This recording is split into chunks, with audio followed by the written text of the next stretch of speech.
Olá, aqui Nívia Fontana e voltamos para mais uma aula. E nesta aula abordaremos o seguinte assunto: a comunicação do coordenador pedagógico e o professor. Então, a fim de estabelecer uma ponte entre a coordenação e a docência, o coordenador pedagógico, ele precisa compreender que o aprendizado significativo parte das experiências partilhadas entre todos os integrantes da comunidade escolar, em um amálgama de informações que podem contribuir para a compreensão do que é necessário para se alcançar a competência profissional e melhorar a atuação, imprimindo qualidade. A constatação de que poderíamos ter sido melhores naquilo que fizemos deve ser uma constante nesse processo de autoavaliação dos saberes construídos e de nossas ações em relação a estes. Ou seja, é entendendo nossos atos que seremos capazes de ressignificá-los, assumindo uma constante postura de aprimoramento dessa ação educativa. A grande pergunta, então, é: como fazer isso? Como o coordenador pedagógico pode ajudar o professor a refletir sobre essa prática a fim de construir novos conhecimentos e se apropriar efetivamente das múltiplas capacidades aí da sua profissão? Segundo Pirrenot, em 1993, é necessário investir em formação totalmente dedicada à análise de práticas e ao procedimento mesmo, já que a análise da prática do professor e a sua escrita reflexiva irão incitá-lo a aceitar que não sabe tudo e nem pode modificar todas as situações que muitas vezes independem de sua vontade e até mesmo da sua própria atuação. Se o coordenador pedagógico ele agir dessa maneira, ele então ajudará o professor a assumir as suas referências, as suas falhas, seus preconceitos e os seus saberes também, as suas frustrações e comemorações, tornando sua profissão mais próxima da realidade, bem como também mais prazerosa.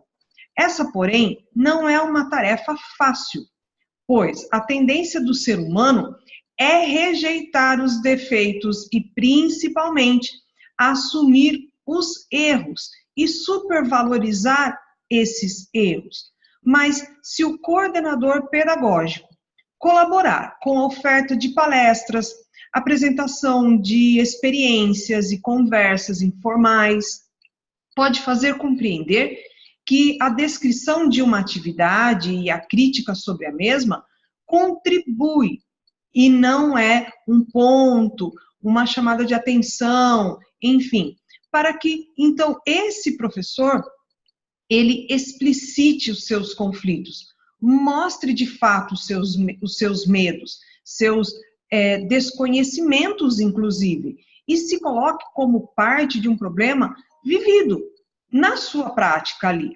O coordenador pedagógico, ele deve fazê-lo enxergar e refletir sobre esses problemas, mas sem desmotivá-lo, sem desconsiderar seus conhecimentos, agindo de forma, então, construtiva, ou seja, levando o professor a rever aquela ação ou aquelas ações, ao mesmo tempo em que constrói um conhecimento sobre ela.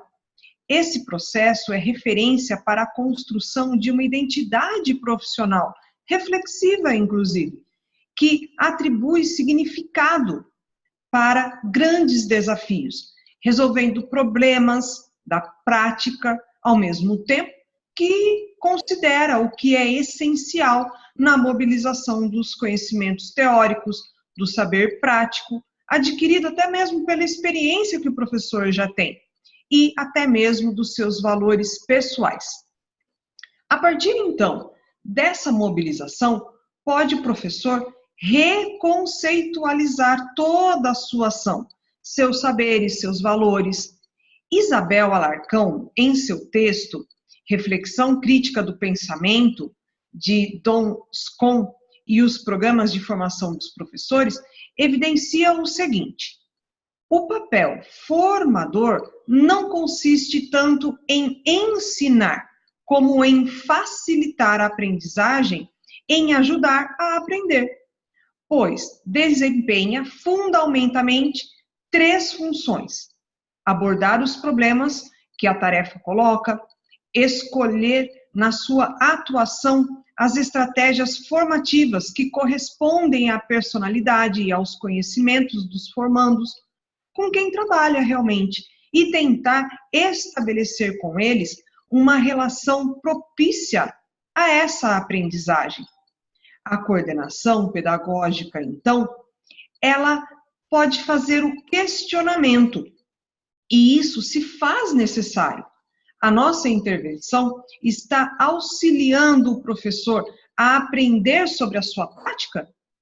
Responder essa questão implica analisar a própria devolutiva sobre os assuntos tratados, evidenciando o que está sendo considerado como processos importantes no ensaio de aprendizagem.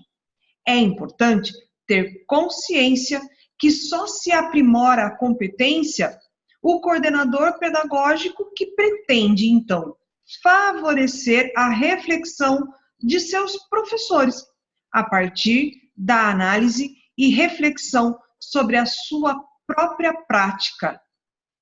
Desta forma, nós encerramos mais uma aula e voltamos no próximo vídeo, na próxima aula. Até mais! Tchau, tchau!